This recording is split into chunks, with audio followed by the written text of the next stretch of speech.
Boa noite. Você confere agora as notícias que são destaque em Minas nesta segunda-feira. 10 pessoas foram presas por tentar fraudar indenizações da Vale aos atingidos pela lama em Brumadinho. Hoje faz 5 meses que moradores de Itatiaiuçu e de Barão de Cocais estão fora de casa por conta do risco em barragens. O motorista que provocou acidente com motociclista foge sem prestar socorro e está sendo procurado. Usuários do metrô da capital reclamam de mais um aumento. Motorista dos ônibus coletivos de Vespasiano na Grande BH cruzam os braços. Belo Horizonte recebe uma das maiores feiras de beleza da América Latina com as inovações do setor. Frio intenso derruba temperaturas por todo o estado. E não se esqueça, estamos transmitindo o nosso jornal também ao vivo pelo Facebook na página da TV Band Minas.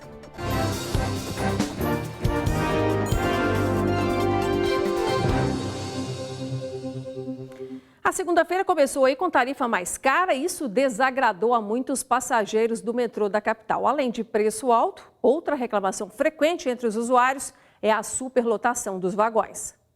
Quem começou o dia nesta segunda-feira e teve que pegar o metrô, já sentiu no bolso a diferença da tarifa, 50 centavos a mais.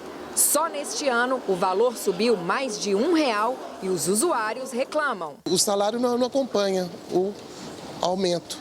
Então a gente sempre vai pagando e é prejuízo para a gente. Esse aumento, cada dia que passa, ele faz muita diferença, né, para a gente, principalmente eu que sou diarista, né, e paga a passagem do meu bolso, né? Está beneficiando para eles, que beneficiar para a gente também, que pega o metrô todos os dias, lotado, né? E é muito cansativo, né? E o preço tem que ser acessível para compensar, né? A tarifa custava R$1,80, passou para R$ 2,40 em maio e agora custa R$ 2,90. O aumento segue de forma escalonada até março do próximo ano, quando custará R$ 4,25.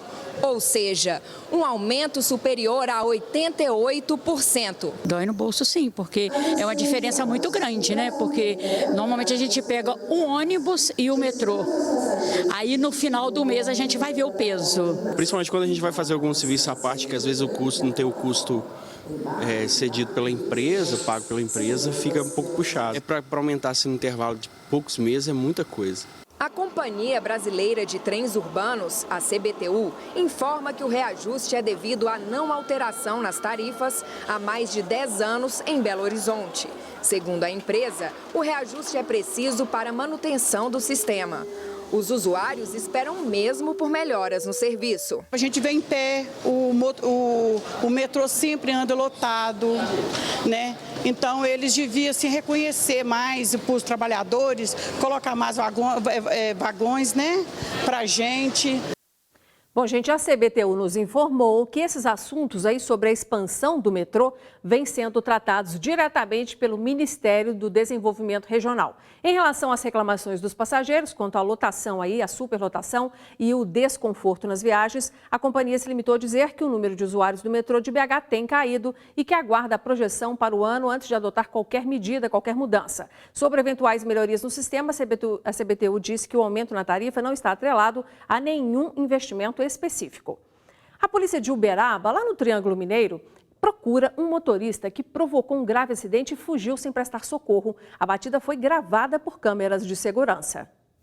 Essa imagem de câmera de segurança mostra o motociclista Raifer Milanes de Souza, de 25 anos, seguindo na moto pela Avenida Leopoldino de Oliveira, sentido centro-bairro. E ao chegar no cruzamento com a Rua Conde Prados, bateu com esse carro que o condutor não respeitou o semáforo fechado e atravessou na frente da moto. Após a batida, o motociclista foi arremessado com a cabeça contra o asfalto e foi amparado por testemunhas. O motorista do carro, que estava com um amigo, desceu pela porta do passageiro, se aproximou da vítima, mas em seguida parou o carro do outro lado da avenida.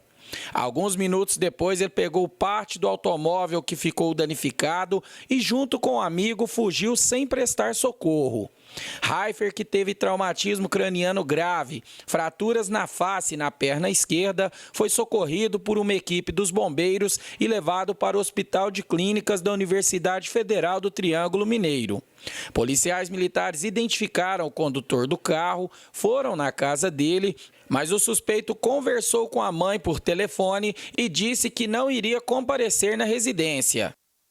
O motorista ainda não foi encontrado e não tivemos acesso ao estado de saúde do motociclista.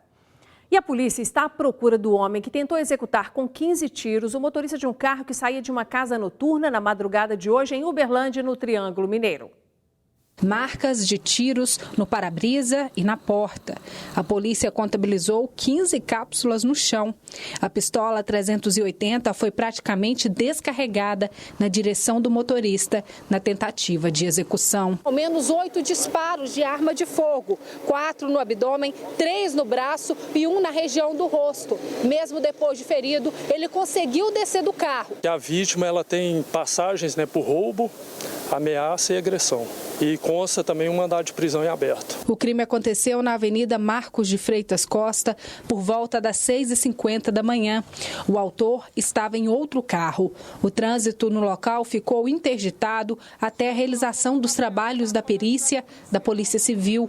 A informação que chegou aos militares é que Paulo teria saído de uma casa de prostituição no bairro Tabajaras minutos antes do crime e que não teria pagado a conta no estabelecimento. A gente acredita que pode ter havido alguma discussão no local e que culminou nesse homicídio tentado. Paulo Henrique foi socorrido ainda consciente por uma viatura da Polícia Militar. Ele foi levado até o pronto-socorro da Universidade Federal de Uberlândia, onde passou por procedimento cirúrgico.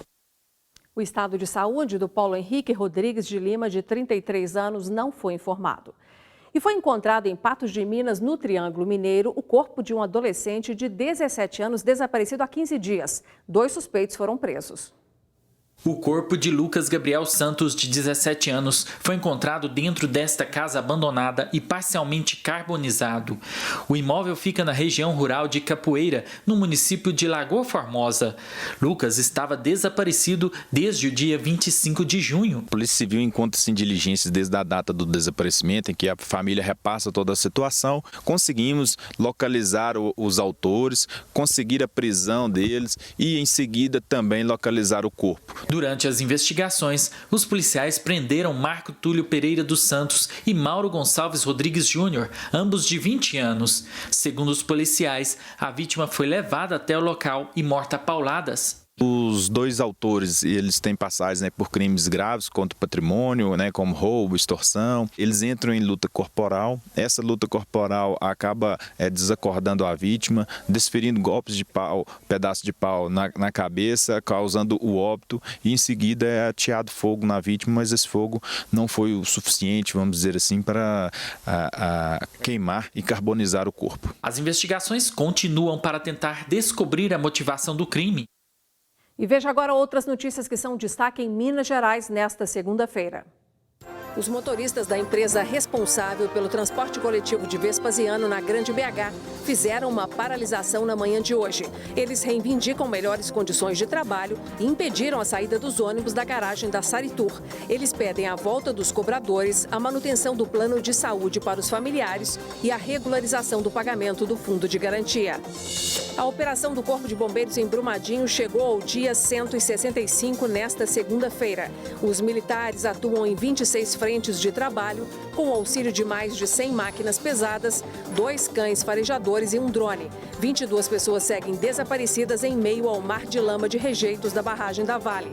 O último corpo encontrado foi de Evandro Luiz dos Santos na última sexta-feira. 248 mortes já foram confirmadas. Hoje completa 5 meses que os moradores de Barão de Cocais, cidade na região central do estado, foram evacuados. Pelo menos 430 pessoas tiveram que deixar suas casas por risco de rompimento na barragem Gongo Soco. Em maio, o talude da mina Gongo Soco começou a se mover mais rapidamente, chegando a quase 60 centímetros em junho, mas sem perigo de afetar a barragem, que fica a cerca de 1,5 km, segundo a mineradora Vale.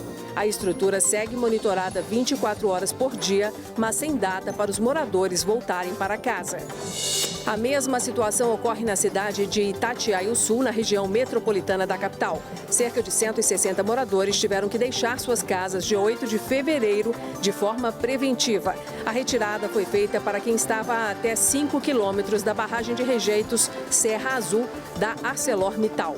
A estrutura é do tipo amontante, igual a que se rompeu em Brumadinho e está desativada desde 2012. A Agência Nacional de Mineração disse à época que a barragem tem baixo risco de rompimento, mas com alto dano potencial associado. Não há previsão para os moradores voltarem para casa. Bom, gente, eu trago agora um retorno para vocês sobre essa notícia que a gente acabou de dar da paralisação dos ônibus coletivos do transporte público lá de Vespasiano. O Sindicato das Empresas de Transporte de Passageiros da região metropolitana de Belo Horizonte nos disse que a paralisação é ilegal, já que as empresas não foram previamente comunicadas. Informou ainda que os trabalhadores estão descumprindo a operação mínima exigida por lei. Já o Sindicato dos Trabalhadores em Transportes Rodoviários de Belo Horizonte e região disse que a paralisação não teve o apoio da instituição e eles não souberam nos informar se a paralisação vai continuar amanhã. E falando ainda sobre barragens, o Ministério Público Estadual pediu hoje à Justiça de Minas o bloqueio de 20 milhões de reais da Companhia Siderúrgica Nacional. O dinheiro é para garantir a reforma e o aluguel de imóveis que vão receber uma creche e uma escola desativadas por estarem ali pertinho da barragem Casa de Pedra, em Congonhas, que fica na região central do estado. 244 crianças e adolescentes foram prejudicados. Até o momento, a CSN ainda não comentou conosco sobre o assunto. E depois do intervalo, todas as novidades do mercado da beleza. Uma feira aqui na capital traz produtos e tendências.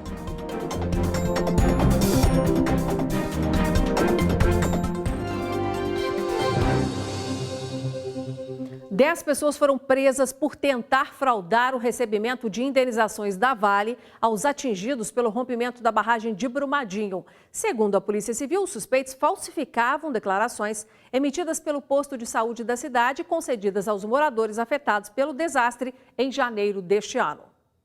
Falsas declarações de endereço como esta, segundo a Polícia Civil, estavam sendo usadas por pessoas de má fé, que se passavam por moradores de Brumadinho, na região metropolitana de Belo Horizonte, para terem acesso ao auxílio mensal emergencial concedido pela mineradora Vale aos atingidos direta ou indiretamente pelo rompimento da barragem da mina Córrego do Feijão em 25 de janeiro deste ano. Elas não têm direito a essa indenização emergencial, elas não eram residentes de Brumadinho, nem são ainda, né? Elas residem em Sarzedo e Sarzedo não é abrangido por essa indenização emergencial. O auxílio mensal é de um salário mínimo para adultos, meio para adolescentes e um quarto para crianças do grupo familiar. De acordo com a Polícia Civil, só nos últimos dias, 10 pessoas foram presas envolvidas com a fraude. Apenas uma delas mora realmente em Brumadinho e teria cedido o próprio endereço para a prática da ação criminosa. Essas pessoas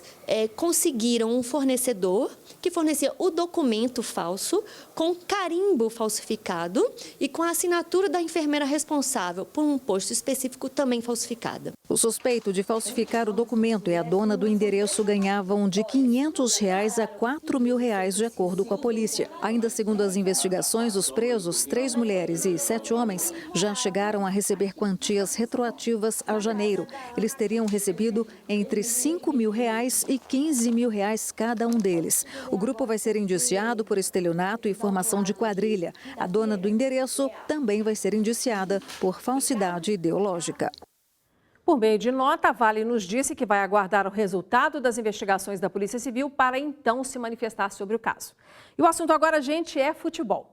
O Brasil conquistou o 9º título da Copa América nesse domingo, mantendo o 3º lugar no ranking geral de vitórias. O Uruguai tem 15 troféus e a Argentina está em segundo com 14. Nosso repórter e comentarista André Salles está aqui com a gente já para avaliar o desempenho da seleção.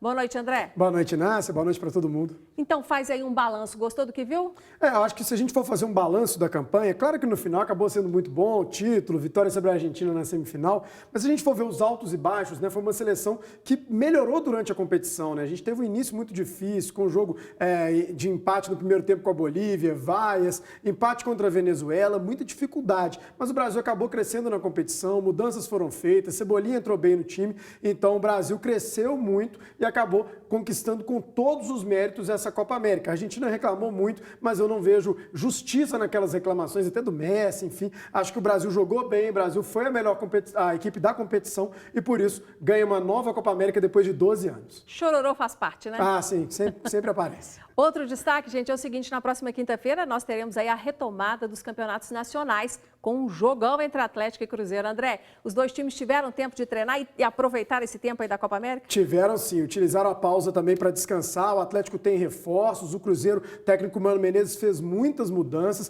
tivemos jogo treino, os dois foram derrotados para o América, o que preocupa muito, mas enfim, acho que a gente vai ver um bom clássico, um clássico muito disputado, porque é um Cruzeiro Atlético, Atlético e Cruzeiro valendo pela principal competição em termos financeiros do Brasil. Tá certo. Você vai nos atualizando sobre as novidades. Obrigada, André. Com certeza. E outro assunto agora, gente. Belo Horizonte recebe a maior feira da beleza da América Latina, isso fora ali do eixo de São Paulo, né? A Professional Fair apresenta as principais novidades e tendências do mercado da estética mundial. A feira vai até amanhã no Expo Minas.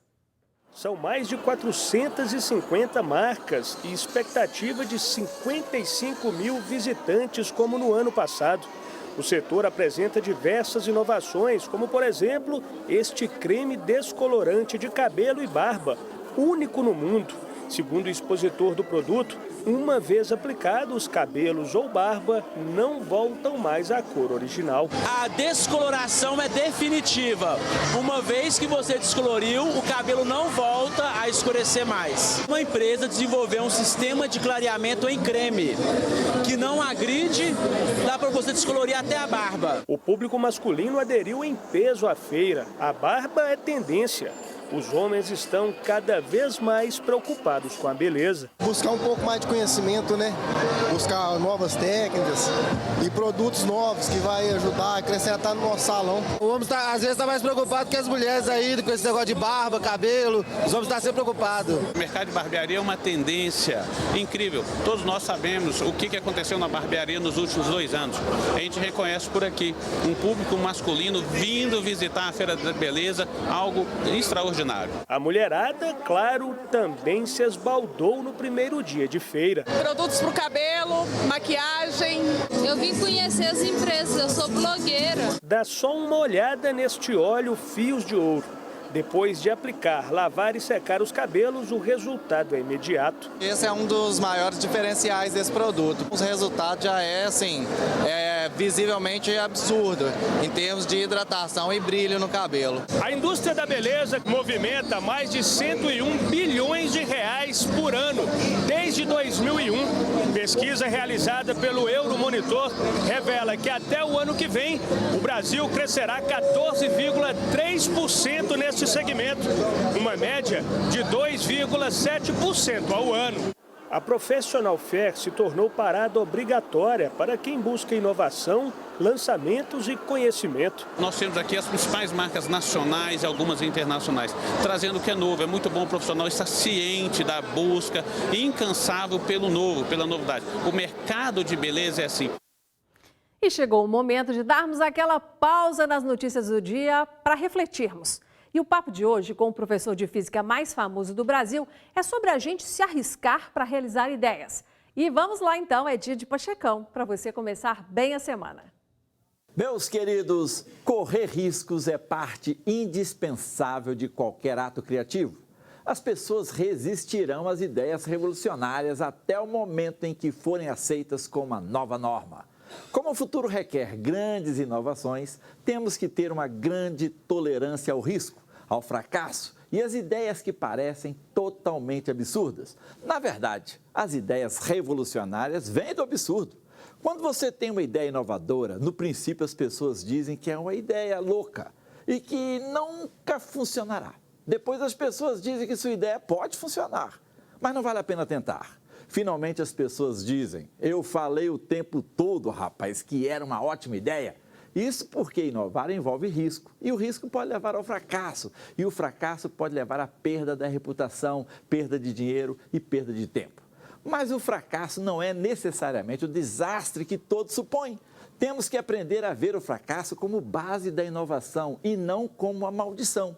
Você nunca será capaz de obter grandes sucessos sem arriscar grandes fracassos. Se quiser obter grande sucesso, nada melhor do que correr riscos. Claro que ninguém gosta de fracassar, mas quando o medo do fracasso se traduz em assumir menos riscos e não correr atrás dos sonhos, muitas vezes significa não avançar na vida. A audácia é como um músculo. Quanto mais usamos, mais forte fica. Quanto mais estivermos dispostos a arriscar e perseguir nossos sonhos, mais audazes nos tornamos e mais fácil fazer da próxima vez. É por isso que sempre digo, em toda encruzilhada da estrada que leva ao futuro, cada espírito progressista enfrenta 1000 homens que guardam o passado. Eu vivi isso na sala de aula, irmãozinho. Eu conheço o caminho das pedras. Falou legal? É isso aí. Bye, bye. E no próximo bloco, sul de Minas registra a menor temperatura do ano aqui no estado, com mínimas abaixo de zero.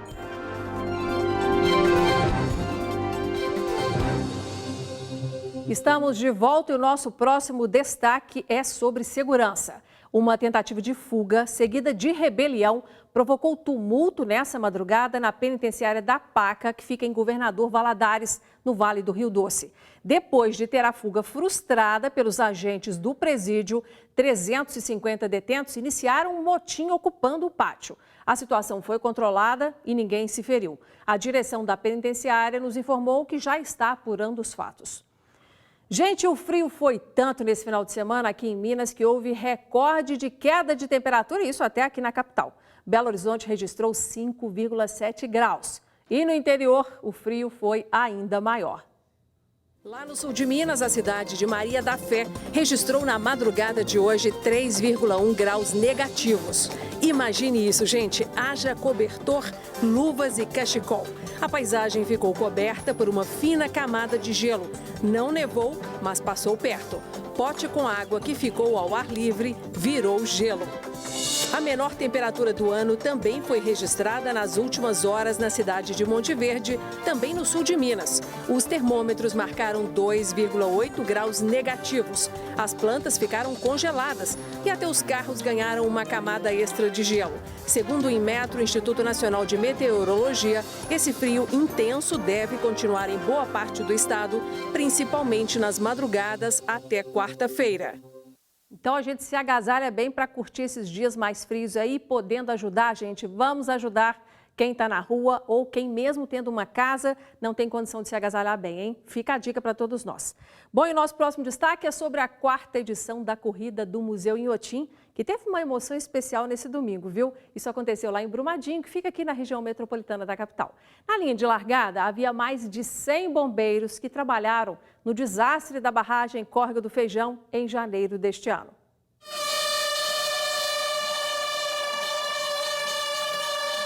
O circuito traçado entre jardins e obras de arte chamou a atenção da Vânia, que até parou para fazer uma selfie. Vale a pena dar uma paradinha na corrida para tirar uma foto? Nossa, muito! Ano passado eu vim, tirei aqui, ficou legal demais.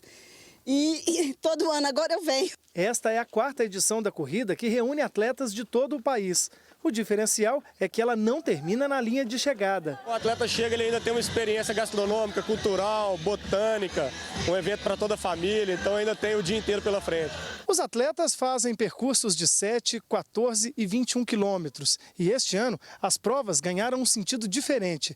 É que 118 bombeiros que trabalharam nas buscas aqui em Brumadinho foram convidados a participar da competição. Entre os atletas está o tenente Elton. Ele esteve na mina Córrego do Feijão nos primeiros 30 dias de buscas, depois do rompimento da barragem de rejeitos de minério da Vale. Eu tô com minha esposa, minhas 2 filhas. A gente sente que a gente faz parte daqui, porque a gente convive todos os dias com várias histórias, várias pessoas que a gente conhece. Depois das corridas, eles foram homenageados pelo trabalho de resgate às vítimas da tragédia. Djalma participa de um grupo de atletas amadores de Brumadinho com cerca de 200 pessoas. Durante a corrida, ele lembrou dos 5 colegas que morreram no desastre e disse que a prova ajuda a cidade a voltar à vida normal. Brumadinho continua vivo, gente. Vem para Brumadinho, vem conhecer. O Inhotim continua lindo. pode se hospedar em Brumadinho, pode almoçar nos restaurantes. Brumadinho não teve nada de estrutura. Infelizmente, a perda que a gente teve é irreparável, nada vai consertar. O que a gente precisa agora é retomar a nossa vida, retomar o nosso crescimento, retomar o nosso turismo, é isso que a gente precisa. E a gente torce para Brumadinho conseguir, né? Bom, são esses os destaques desta segunda-feira e eu quero terminar reforçando aquele nosso pacto aí de você nos contar os problemas que você, seus amigos e sua família têm vivido aí na sua rua, no seu bairro. Anote o número do nosso Band Zap, é o 31 99 772 7663. Ficamos por aqui, eu agradeço a sua atenção nesse comecinho de semana, mas amanhã eu quero contar de novo com você, combinado? Até lá e boa noite.